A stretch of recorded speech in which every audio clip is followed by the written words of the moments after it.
रामपुर नाम के गांव में रावी नाम की एक लड़की अपने परिवार के साथ रहती थी। रावी हमेशा सबकी मदद करती थी। वैसे तो वो अपने परिवार के साथ हंसी खुशी रह रही थी, पर अचानक से एक दिन उसके पापा का काम के सिलसिले में शहर में ट्रांसफर हो जाता है और उनके पूरे परिवार को शहर में ही शिफ्ट होना पड़ता है। वैसे तो रावी शहर के स्कूल में पढ़ने और नए दोस्त बनाने के लिए बहुत एक्साइटेड थी, पर जैसा वो सोचती है वैसा कुछ भी नहीं होता है। रावी के पिता को जो घर उनके ऑफिस की तरफ से मिला था वो किसी महल से कम नहीं था, पर वो घर दिखने में बहुत सुनसान और डरावना था। फिर भी रावी को अपना कमरा बेहद पसंद था। कुछ ही दिन में रावी के पिता उसका एडमिशन घर के पास स्कूल में ही करा देते हैं, पर जैसे ही स्कूल में रावी का एडमिशन होता है, रावी की तो मानो जिंदगी ही बदल जाती है। उसका कोई दोस्त भी नहीं बन पाता, बल्कि सब बच्चे उसके नए होने की वजह से उसे परेशान करने लगते हैं और उससे अपना काम कराते हैं। ए रावी, चल हमारा होमवर्क कर दे और कल हमारे लिए टिफिन में अपनी मम्मी से कुछ अच्छा पैक करवा के लाना। हाँ रावी, अगर तू हमारा काम नहीं करेगी तो हम भी तुझसे कभी दोस्ती नहीं करेंगे। तभी टीचर वहाँ आ जाती है और सब चुपचाप बैठकर पढ़ने लगते हैं। इतना ही नहीं, रावी के घर पर भी आए दिन कलेश होते रहते थे। रावी के पापा के नए दोस्तों की वजह से उन्हें शराब की लत लग जाती है और जब देखो तब वो बाहर से शराब पीकर घर आना शुरू कर देते हैं। इसी तरह घर में उसके मम्मी पापा का हर रोज झगड़ा आम बात हो जाती है। रावी अपने घर में भी बस चुपचाप अपने कमरे में बैठकर रोती रहती थी। नया शहर, नया घर, नया स्कूल और उसके बाद घर में मम्मी पापा के झगड़े। रावी इन सब बातों से बेहद परेशान रहने लगी थी। एक दिन अपने माँ पिताजी को झगड़ते देखकर वो अपने कमरे में जाकर जोर जोर से रोने लगती है कि तभी उसे किसी के हंसने की डरावनी आवाज आने लगती है। धीमे धीमे वो हंसने की आवाज तेज होने लगती है। रावी रोना बंद कर देती है और इधर उधर देखने लगती है। तभी अचानक से उसके कमरे की लाइट्स अपने आप बंद हो जाती है।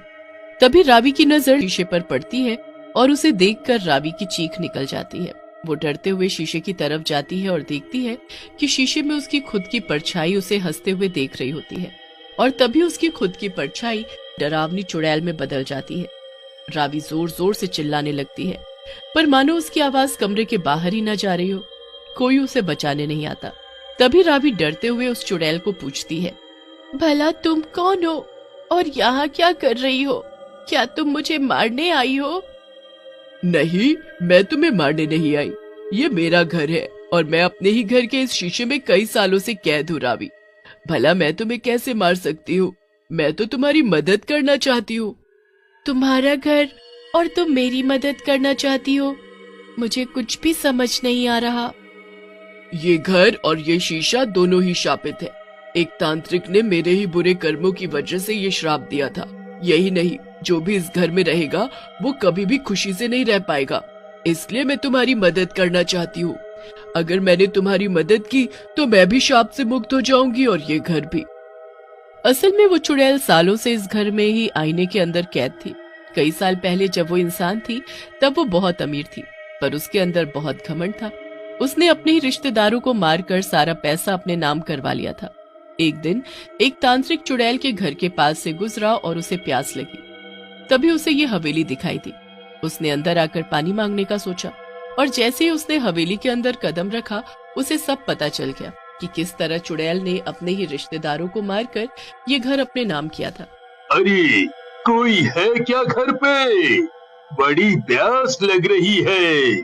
तभी चुड़ैल अंदर से बाहर आई और जब उसने तांत्रिक की वेशभूषा देखी तो उसने तांत्रिक की बेइज्जती कर दी।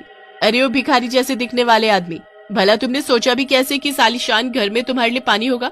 तुम जाओ किसी नल से जाके पानी पियो, यहाँ पर सिर्फ मिनरल वाटर है। चलो निकलो यहाँ से। इस पर तांत्रिक को बहुत गुस्सा आया और उसने चुड़ैल से कहा, बेवकूफ औरत, तूने मेरी बेइज्जती की। मुझे सब पता है कि किस तरह तूने ये सब धन दौलत हासिल की है।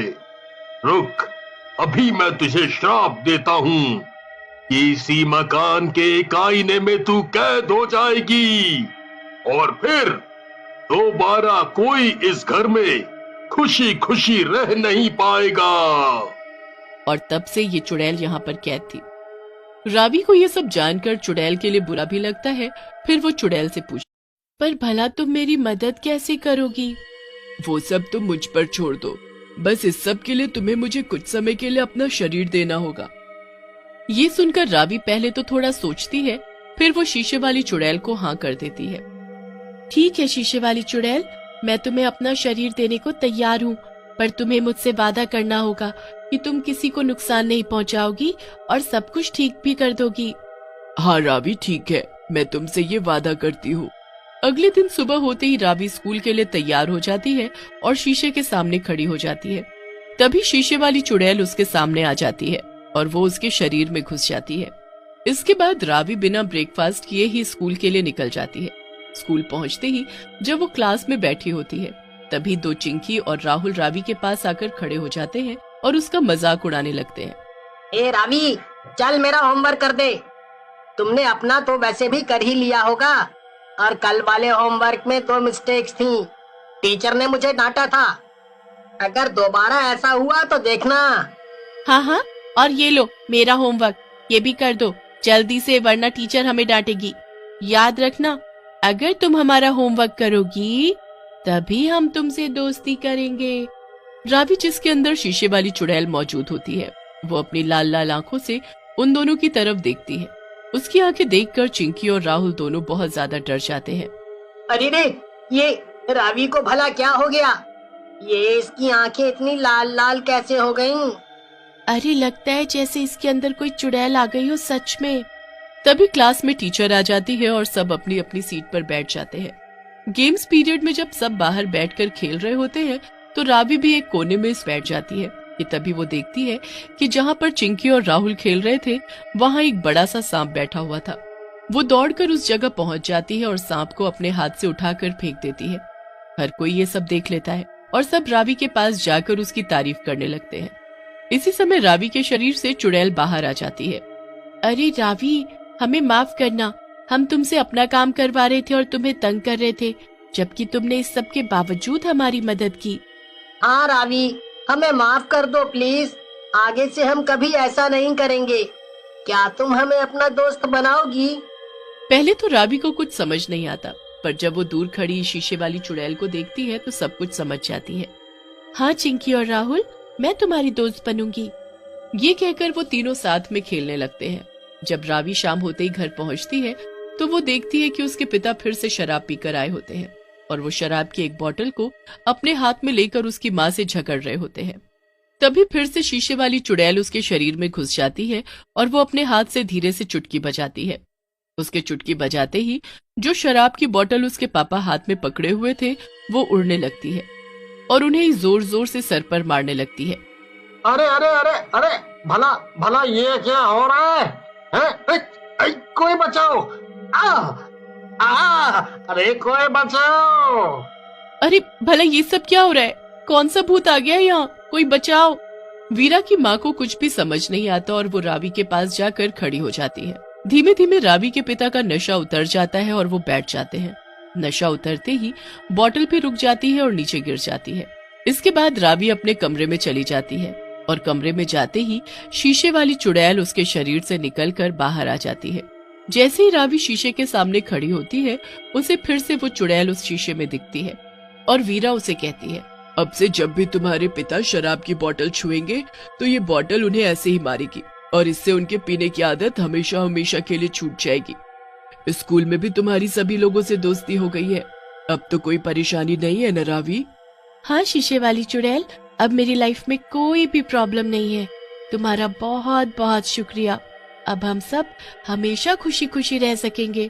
तभी चुड़ैल उससे कहती है कि हाँ, पर अब मुझे जाना होगा।